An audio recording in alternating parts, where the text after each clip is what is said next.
Ito ang Istorya Pinas. Bakit nga ba bigla ang yumaman si Senador Lito Lapid na ayon pa kay Atty. Toto Kausing, hindi naman daw sapat ang kaniyang pag-aartista para makamit niya ang kaniyang mga tagong yaman. Totoong korap ba talaga itong si Leon Guerrero? Tahimik lang naman talaga itong si Leon Guerrero sa Senado at tumingay lang ang pangalan nito noong nabulabog ang iligal na operasyon ng Pogo sa bayan ng Porac, Pampanga at bigla itong lumutang sa Senado para di umano linisin ang pangalan dahil pinipersonal ito ng isang vlogger. Naghamon pa to sa Senado na kung sakali mapatunayan na sangkot siya sa iligal na operasyon ng Pogo sa Porac ay handa itong magbitiw sa pagkasenador. Umalingasaw na dati ang pangalan ni Senator Lito Lapid doon sa isyu na di umano ito ang nagnegosyo ng milyong-milyong piso na kinita sa kwari ng lahar sa Zambales. Ibinulgar pa ni Toto Kausing na di umano numero unong magnanakaw itong si Leon Guerrero o Lito Lapid dahil imposible daw di umano na makabili ito ng dalawang mansyon na kulay puti at kulay tsokolate na kung susumahin aabot lang ng 270,000 pesos ang sahod sa pagiging senador nito. Dagdag pa ni Atty. Toto Kausing na nahuli na dati ang asawa ni Leon Guerrero sa United States of America sa kasong cash smuggling na si Marisa Tadio Lapid. Kaninong pera ba ang dinala ni Marisa Lapid sa US? Siyempre pera yun ni Leon Guerrero na di umano nakaw sa kaban ng bayan. Ayon pa sa YouTube live ni Atty. Toto Kausing, kaya daw pumasok sa politika itong si Lito Lapid dahil mahina na ang kita sa pelikula. Pareho lang daw sila ni Bong Revilla at Jingo Estrada ng intensyon sa Senado ang magpayaman ng gusto gamit ang pera ng taong bayan. Oh my God, sabi pa ng isang netizen, please lang wag na tayong bumoto ng artista sa susunod na eleksyon.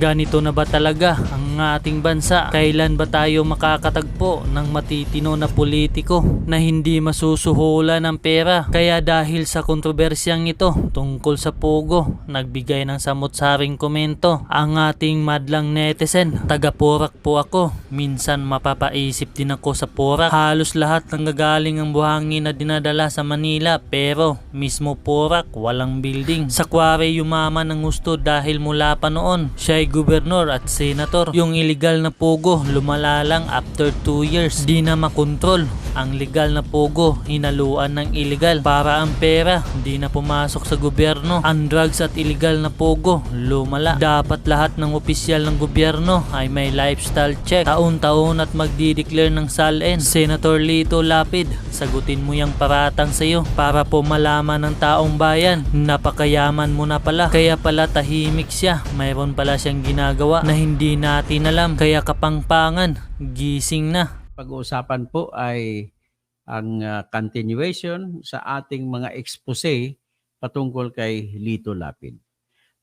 Talagang tinututukan ko ito at marami na naman ako na-discover patungkol sa kanyang mga gawain sa bilang opisyal.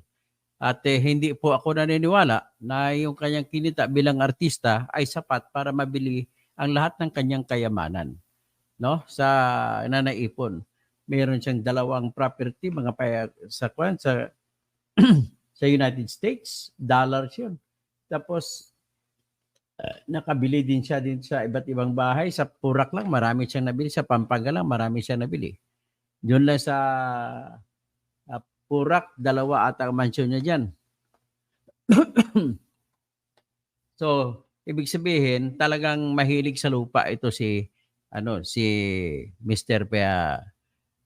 Lito Lapid. So ngayon kung ako tanungin mo, ang kanyang record na hindi ka talaga sasabihin mo, hindi ka magtataka pag sinabi mo na si Lito Lapid ay numero 1 magnanakaw. Ang nung natalakayan natin ng isang araw, nauna tayo, tinalakay natin na binigyan din siya ng parte sa lupa diyan sa 106.4 hectares na kanyang nakuha na binigay na may pag-ari ng tinatawag na sisters daw o brothers ng mga Cruz na representa ng kanilang anak siguro o kapatid na si Roberto Pert Cruz na siyang nangungulo sa kumpanya na Victoria Tourism Park at siyang nagmamayari o namamahala ng 106.4 hectares. Actually, bago pa yung maliban pa sa 106.4 hectares sa Purak, Pampanga, may kinamkam din siya ng mga katabing lupa. Tapos ito para magkaroon siya ng protection, yung kanyang BFF na si Lito Lapid ang nagbibigay ng protection sa kanya. So dahil sa mga pagbibigay ng tulong ni Mr. Lito Lapid sa kanya ay talagang deserve naman ni Mr. Lito Lapid na mabigyan ng malaking mga lupa, no? At least kung mapansin mo 'yon, yung isa mga property niya pinagmamayabang niya, yung sa vlog ni Bernadette Sembrano ay lumalabas doon na may mansion siya. Iba yung kulay puti ang mansion. Iba pa yung kaysa mansion niya sa Purak din na kulay tsokolate ang bahay na malalaki. So ibig sabihin talagang mahilig sa lupa at mga property ito si Mr. Lito Lapid. Yung pinalabas naman ni Bernadette Sembrano ay yung property niya na mayroon pa siyang modern na palayan. Ang palayan niya may combination pa ng mga tilapyahan at kung ano-ano pa. Tapos mukhang mga modern pa kanyang irrigation systems. Na kung ano man pagka-modern ng irrigation systems niya ay hindi niya ginamit na gagawing sa batas para magiging moderno ang irrigation systems ng mga magsasaka sa buong bansa. Hindi niya ginawa yan. So anyway, ang kinikwento ko ngayon, may nabasa rin ako na nung nahuli yung kanyang asawa na si Marisa Tadeo Lapid, nahuli ng United States of America sa pagbibitbit ng $40,000 na hindi malaman kung saan ang galing. Ang $40,000 po ay katumbas po ng 2 milyong piso. At nandoon pala sila kasi dalawa pala ang yung property nila doon sa United States of America. So ngayon saan ba kayo kumukuha ng pera na yan, Mr. Lapid? Hindi naman ako maniniwala na sa pagka-artista mo nanggaling yan. Hindi ko naniniwala na nanggaling yan sa yung mga pelikulang Valiente at pelikulang Leon Guerrero. Hindi po ako naniniwala. Malaki ba kinita mo ron? Actually nga, kaya ka pumasok sa politika kasi humina na yung kita sa politika, sa pelikula. Kaya pumasok ka sa politika, pareha lang kayo ng kaisipan ni Bong Revilla. Kaya yung mga naglalao sa pelikula, pumapasok sa politika. Yan po ang trending. Ganon din si Jinggoy Ejercito Estrada. Dahil wala ng kulay ang kanyang karera bilang bida-bida sa mga action movies ay pumasok naman sa politika. So ganun po kaya wag niyo na kaming lukuhin mga Pilipino, na kunwari nanggaling sa kung saan-saan. So ngayon, ito naman sa dinami-dami mong property ngayon, hindi ka pa tumitigil sa pagnanakaw. Matanda ka na pero hindi ka pa rin tumigil sa pagnanakaw. At believe naman ako sa iyo, hindi ka nga nakatapos ng high school ay ka naman, marami ka pang property kaysa sa akin. Biro mo, ako gumraduate ako na sa Mindanao State University scholar na bilang graduate ng Bachelor of Science in Civil Engineering. Pareho kami ni Batang Maynila 2H na civil engineer. At license kami pareho. Ikaw, hindi ka nga eh. Tapos, hindi ko alam kung paano yumaman. Pag sinabi pa nga, knowing Miriam Santiago, turuan mo naman kami. Sinabi niya kay Janet Apolis, turuan mo naman ako kung paano yumaman. Biro mo si Miriam Santiago na napaka matalino ay nagtatanong pa kung paano yumaman. So, yan po ang ating pag-usapan sa ngayon, si Mr. Lito Lapid. At isa pa, ang aking isipapkan sa inyo, bilang patunay talagang magnanakaw siya, kinasuhan siya sa fertilizer fund scam. At ang kanyang kaso ay binasura noon sa Sandigan Bayan sapagkat daw may nalabag ang kanyang karapatan sa mabilisang trial, ang kanyang right to speedy trial. So dinismiss naman ng Sandigan Bayan, kaya lang humabol ang ombudsman at binaliktad ng Supreme Court noong December 2019 at ibinalik ang kanyang kaso sa Supreme Court. So ang problema lang sa ating sistema ng katarungan sa ating mga korte, napakabagal tumakbo, ay mas makupad pa kaysa tinatawag na snail mail o mas makupad pa kaysa yung taklobo pag lumakad. Nako, mas nauna pa nakarating yung taklobo. Para ang rabbit ay tigil, takbo. Yung mga kwento nung araw ng grade 1 pa, nung elementary pa kami ni J. Hansen sa Coronadal Central Elementary School. Ganun ang kwento ng buhay nung pagtamad ka, talaga maunahan ka nung kahit mabagal gumalaw, pero tuloy-tuloy. Yan ang kwento ng buhay. So ngayon, ito naman si Lito Lapid, hindi ko alam kung paano siya yumaman. Siguro naman kung may buhok ako, mas gwapo pa ako sa kanya. Kaya lang, aktor siya, magaling siya sa aktor, kaya sa kumita ako. No? Pero hindi ako naniniwala na yung kinita niya sa aktor ay sapat para yumaman siya, makabili siya maraming bahay, 2 sa Amerika, 5, bahay nga niya sa Amerika na tinabi ko na may kaso yung kanyang misis. Ginamit pang pangpiyansa, $500,000. Magkano sa Philippine peso ang $500,000? So, kung ang $400,000 is 10 million, nasa 10 million, halos 12 million ang $500,000 na piyansa niya. Ang ginamit na pang piyansa sa kanyang kaso sa Amerika ay yung kanyang 2 bahay sa Amerika. Teka muna, bakit ka nakabahay doon sa Amerika? Sige nga, don't tell me na sabi mo nga nanggaling ka sa hirap eh. Kung nanggaling ka sa hirap, virtually pag mag-compute tayo, pasok pera, pasok labas, nagsimula ka sa zero. Pumasok ang pera mo, naging stuntman ka, labas ka kasi may mga binili-bili ka, pasok na naman, naging aktor ka, tinuruan ka pa ni Jess Lapid Sr., tinuruan ka pa ni sino pa ibang mga na tumuturo sa'yo, tapos kumukuha ka ng guidance kay Fernando po FPJ Senior, kwento mo kahit anong galing mo na aktor, ang pinakamataas na kinita sa pelikula po, wala lang tatalo kay FPJ. Si FPJ, malinis na kinita niya sa pelikula ang kanyang pera. At sikreto yan na namimigay ng ayuda tuwing may sakuna, tuwing may baha. Sikreto lang, hindi nag-anunsyo, tag-ilang truck ang bitbit ng mga ayuda para sa mga biktima ng baha. Ni minsan hindi nag-anunsyo. Ito naman si Lito Lapid. Paano ka mas mayaman ka pa kay Fernando Po Jr.? Nako. Ngayon, ipaliwanag mo nga, dahil nga lumina yung pelikula mo at hindi na kumikita, plakna na, bagsak na sa takilya. Kaya noong 1992 ay pumasok ka sa pelikula, tumakbo ka muna vice gobernador ng Pampanga at nanalo ka. At yung pagtakbo mo sa vice gobernador, doon ka nag-aral. Parang ginawa mong eskwelahan ang provincial board ng Pampanga at doon ka nag-aral kung paano kumikita yung mga politiko. So doon ka gumawa ng kunwaring artista. Doon naman ginamit mo pag-artista mo, nakangiti ka na sa mga pelikula mo ay ikaw tagapagtanggol ng mga mahirap at naapi, pero ikaw pala ay magnanakaw.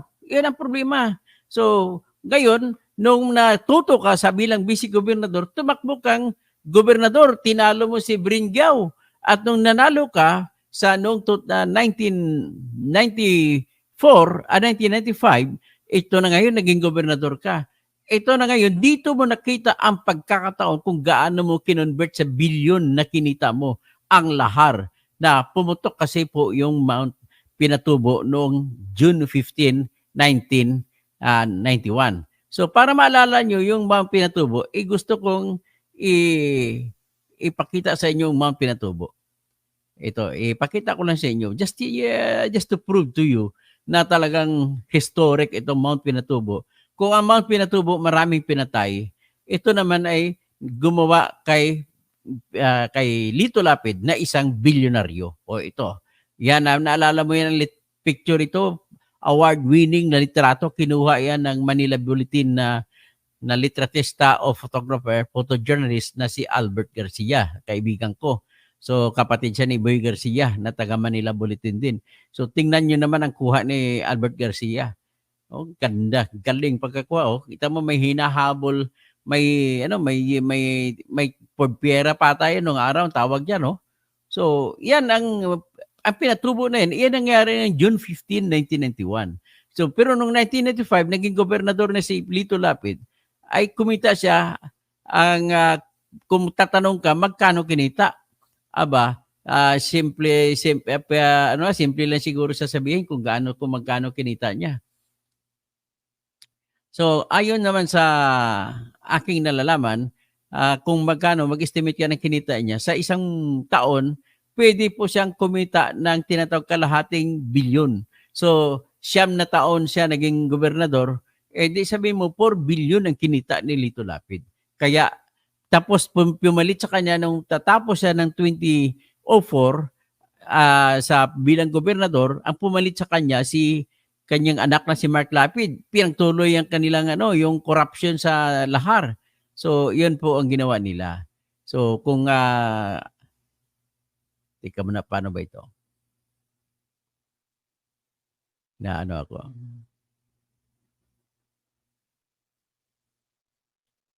Okay, so sa kinita nila ay doon sila bumili ng maraming mga kinita. So nang gobernador siya, ito ngayon, nag-level up si Leon Guerrero.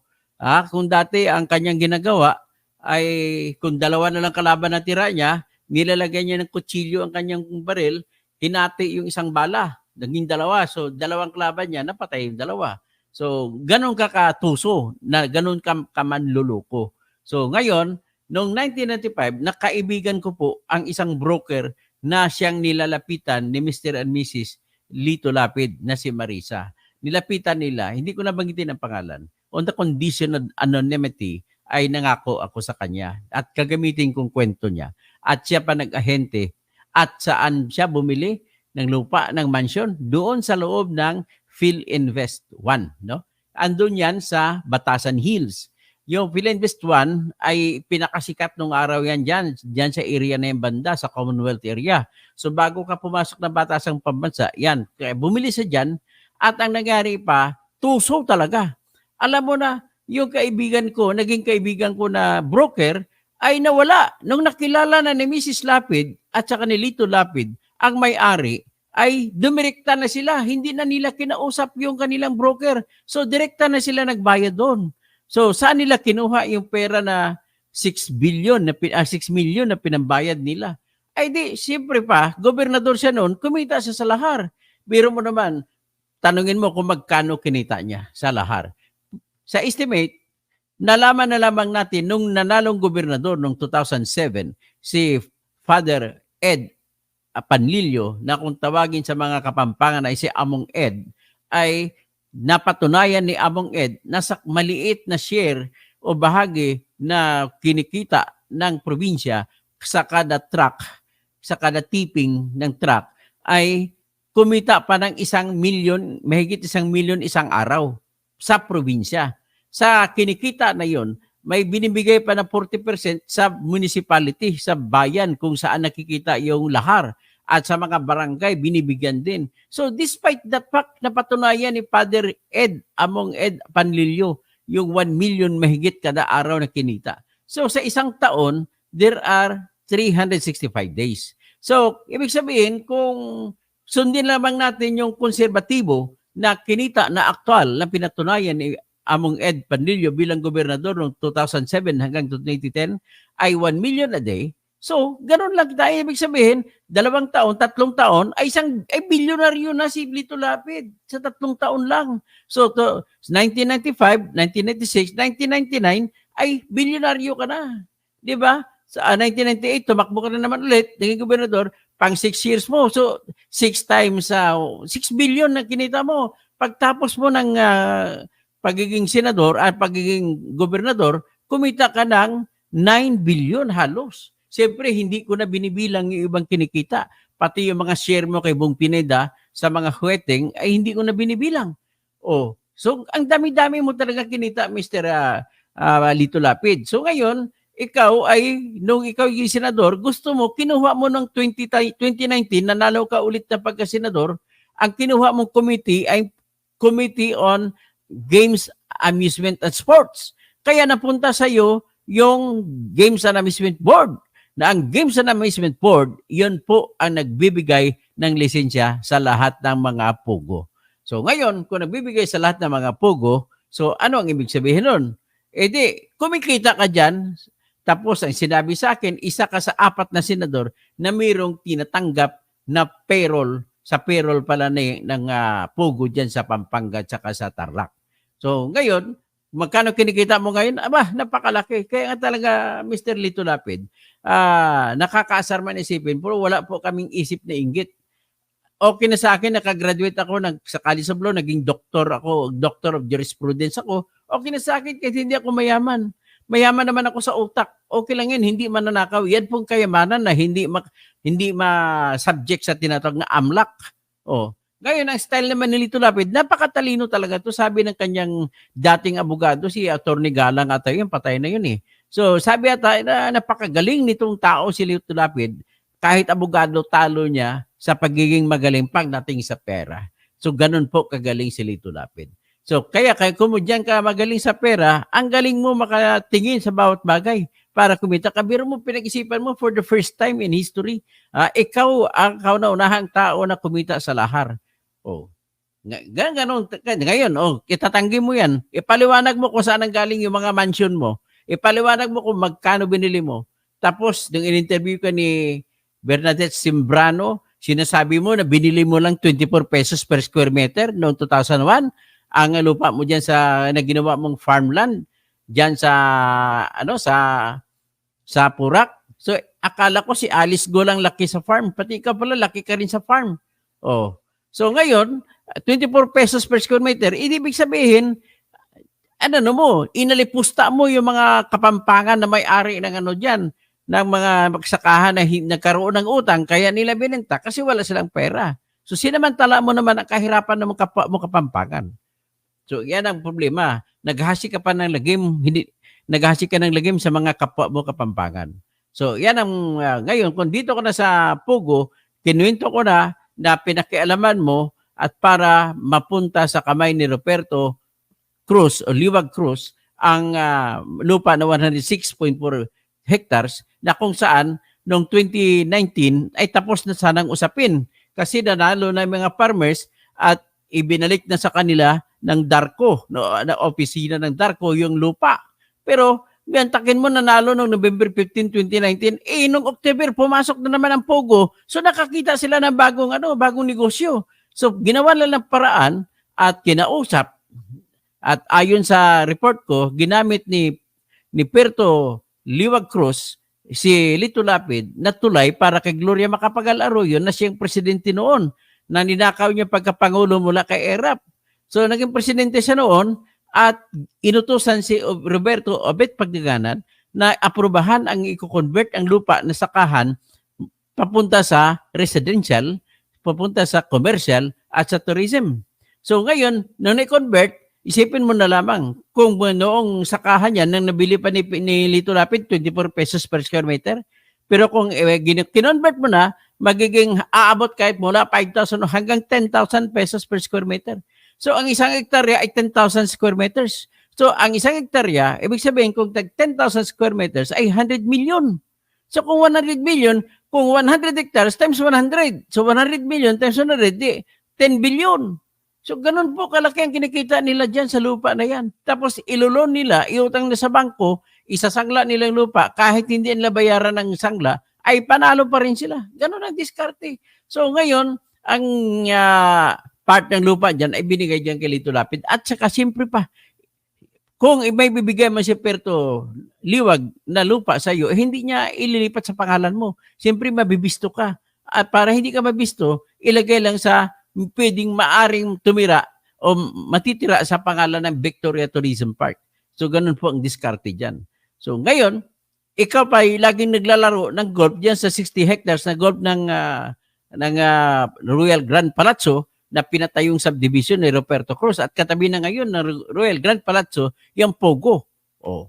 So ngayon, ito na ngayon, nung kumita ka doon sa PDAP scam, sa fertilizer fund scam, at kumita ka pa sa lahar scam, sa scandal, ay ibig sabihin, iyon ang ginamit mo sa pambibili ng property sa Amerika, property sa iba-ibang lugar, property sa US, property dito ngayon na binili mo na almost 6 million pesos mula sa taong wanted sa PDAP.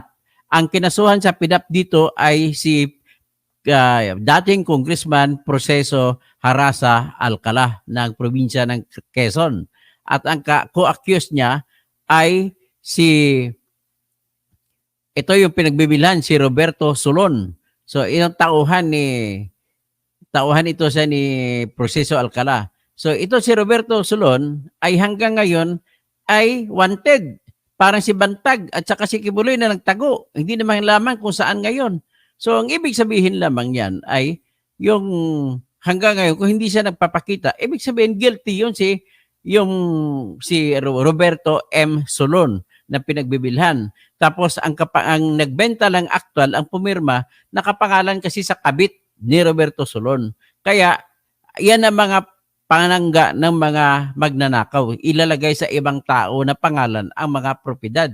So ngayon, dahil doon nakapangalan sa iba, iyon na ngayon ang kinausap nila ni Mr. and Mrs. Lito Lapid para bumili ng property dyan sa PhilInvest. So, yan, tingnan nyo ang inyong yung inyong mga kapampangan, tingnan nyo, mimingat kayo kay Lito Lapid. Huwag nyo na iboto yan.